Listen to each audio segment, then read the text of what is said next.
All right, the first thing we're gonna do is make sure our name is on the back of our paper in pencil.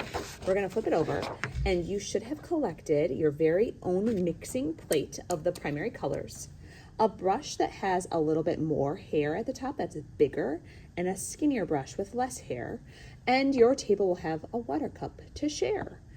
I would go ahead and start with the primary colors, because once you start mixing, you might never have those primary colors back. I am dipping my brush in the paint, not filling the whole top, just a little bit at the top of my brushes, of the bristles, with paint. If it's not spreading well, you might need more paint. You could also add a little bit of water to your paint, and that will also help it spread on your paper.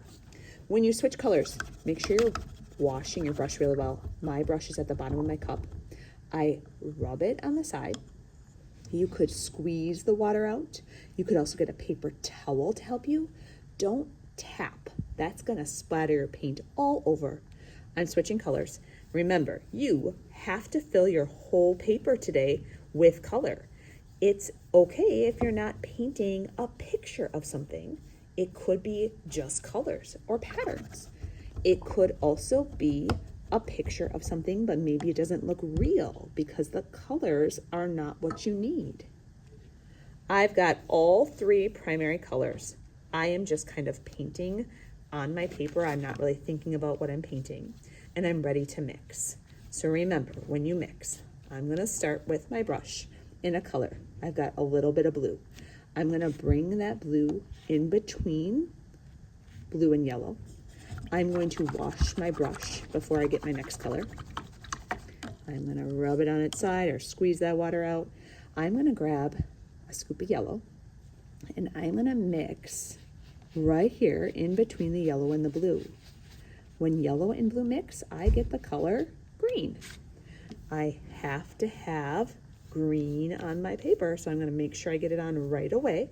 It's mixing on my paper a little bit with the blue, but I still have a nice green. I could make it a darker green. I could add more blue to it, make a darker value of it. I'm gonna wash my brush, and I'm going to mix my next color. Get that water off, take a scoop of yellow. I'm gonna take a little bit of red, and when I mix them, I should get orange. I'm filling my paper up with these colors. I should have 1, 2, 3, 4, 5 colors. I have to have 6. So my last color is gonna be purple. Washing my brush. I'm gonna take a scoop of red, a scoop of blue, and when I mix them together, I will get a purple. So right now I'm using my bigger brush, the brush with more hair. The little brush can be used for tinier details. I did not mix a lot of purple, so I'm gonna add a little water to my brush, and that will help that paint spread even further. Now I already have all 6 colors, but is my paper filled up? Not yet. So I have to continue painting.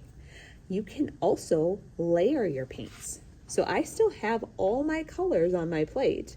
I can add color on top of color, just making a little bit of a pattern. If you take care of your mixing plate, you'll still have all of those nice colors to use. When you have your paper filled and all 6 colors are on your paper, we're gonna carry them to the drying rack. Make sure when you're going to the drying rack, you're using both hands like your lunch tray, and you're sliding it into the drying rack, and then you need to clean up your table spot. We're throwing our plates away today.